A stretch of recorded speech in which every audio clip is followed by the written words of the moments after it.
Hi, my name is Mila Ford, and today I have been tasked with introducing Grayson Finks. When I saw that I was introducing Grayson, I knew that it would be incredibly easy to come up with good things to say about her. Grayson is not only our very own TikTok legend, but she is super smart, a talented artist, and a beautiful person inside and out. She is just one of those people who can do it all and do it well. We are so lucky to have her as a member of our class of 23. I am sure that she has prepared something beautifully written and worth hearing to say today. So without further delay, I give you Grayson Elizabeth Finks.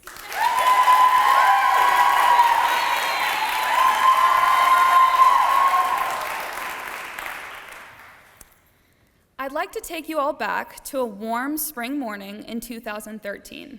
It was the annual Maze Writing Contest award ceremony, and I was one of 2 second graders asked to attend chapel, the other being my good friend Georgia Carls. We were seated in the front row next to the other lower school students as Ms. Stevens, the head of Moss Hall at the time, briefed us on how a winner and a runner-up would be called to stage for each section of grade levels. I obviously only tuned in when she went into further detail about the gold medal awarded to the actual first place writer, because, no offense, but there was no way that Georgia was going to top the best story known to man. When the announcer had reached our grade level, I honestly wasn't even paying attention because I knew they'd announced the second place story before mine. Unfortunately, I was wrong. My name echoed through the chapel as my jaw practically dropped to the floor. Grayson Finks, runner-up? My feet dragged across the red carpet as one of the many blonde members of the Mays family handed me a rose. The rose had so many thorns. I gripped it and tearfully stared into the crowd before me, packed to the brim with teachers, students, parents, and faculty, all of whom had just witnessed me fail. To top off this despicable day, when Georgia and I walked back to class after shuttling to the North Campus, I got to watch her walk in first. She swung open Miss Collier's obnoxious blue door and proclaimed, "I did it, guys, I won." Her declaration was met with a standing ovation and roaring congratulations. Silently observing from the hallway, I practically drowned in jealousy. Georgia was living my narrative, and I was tired of watching her stand in my spotlight. I just had to do something about it. So, I promptly marched into my own second grade classroom and mimicked Georgia's exact behavior. Smiling, I repeated, "I did it, y'all. I won." There was a nice slow clap, accompanied by an antagonizing, "Where's your medal then?"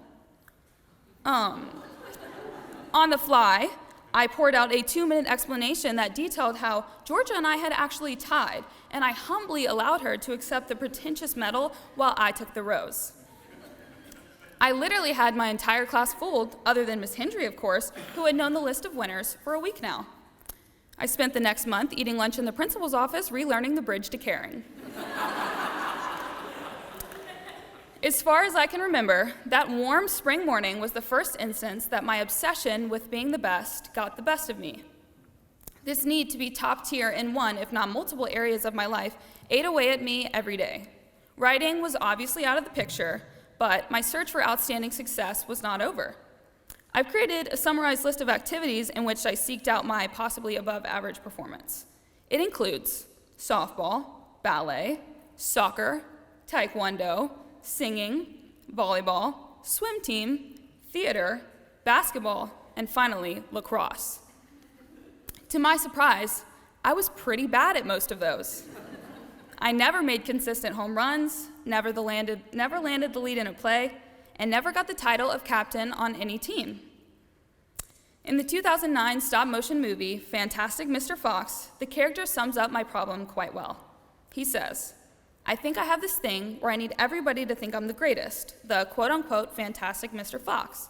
And if they aren't completely knocked out and dazzled and kind of intimidated by me, then I don't feel good about myself." I eventually quit each and every one of those previous activities once I discovered I was not going to be fantastic Grayson Finks in those fields. I was far from being the greatest, so I stopped bothering to improve. I felt like nothing came naturally to me, and I did not feel good about myself. So where does it all end? Where do I find the one thing that I can do better than anybody else? Well, I found it during my sophomore year here.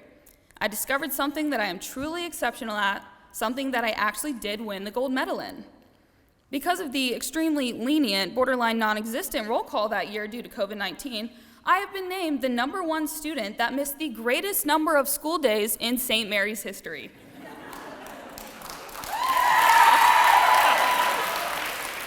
Out of the 180 days of 10th grade, I barely managed to show up for 5. One of those 5 being Derby Day, where a group of juniors actually asked me if I still go here. In actuality, Miss Evans never gave me a gold medal for spending my school days at home during the pandemic. However, I wouldn't trade them for the world. When I was completely alone for the first time in my life, competition ceased to exist. Grades were irrelevant and sports seasons were canceled. There was literally no one to compete with, and I loved it. The only thing that actually mattered to me was raising the 8-week-old German Shepherd that I bought for half off on Craigslist. I no longer longed for first-place ribbons or 2-story trophies to clutter out my room. The lessons that I learned during my sophomore year gave me a more significant ribbon that I still hold to this day. I am the happiest just to be Grayson Finks, even if I am not fantastic at one specific thing. Up until then, I had taken for granted one of God's greatest gifts. My every trait and my every flaw are uniquely mine, and no one will surpass my effortless ability just to be me. In the past few years, the St. Mary's community has endured the painful loss of our own parents, teachers, and classmates. Our time together is so precious and so short. Please do not waste it chasing trophies. To my beautiful class of 2023, if any one of you resonates with my need to be the best at something, give it up.